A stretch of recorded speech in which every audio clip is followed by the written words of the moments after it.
La haine, on dit que c'est très mal, qu'elle est à bannir, à écarter, que c'est une chose horrible. J'aimerais prendre le contre-pied de cette idée commune. Et je voudrais soutenir que la haine est, dans une certaine mesure évidemment, une bonne chose. Un écrivain anglais du XVIIIe siècle, que j'aime beaucoup, qui s'appelle William Hazlitt, a intitulé un de ses opuscules Le plaisir de haïr.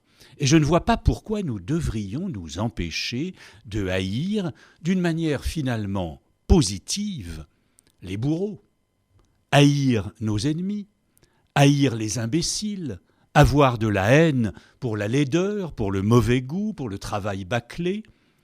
Si la haine est un poison, elle est comme tous les poisons à petite dose un médicament possible, à condition d'en faire usage à bonne mesure. Et finalement, je défendrai donc volontiers l'idée d'une haine bien tempérée, d'un refus, parfois éventuellement d'une volonté de détruire ce qui nous paraît négatif, ce que nous n'aimons pas. Et le problème, du coup, de la haine n'est pas tellement celui de son existence ni de sa nocivité que de celui de son éventuelle démesure.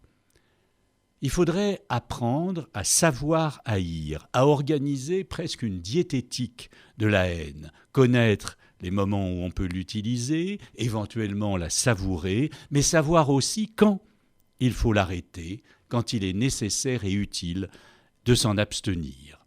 Une haine bien tempérée, ça éviterait de tomber dans ce que les Grecs appellent hubris, la démesure, ce moment où le guerrier, par exemple, qui combat légitimement, se trouve entraîné à continuer à tuer, pris dans une sorte de rage, d'excès, de franchissement des limites.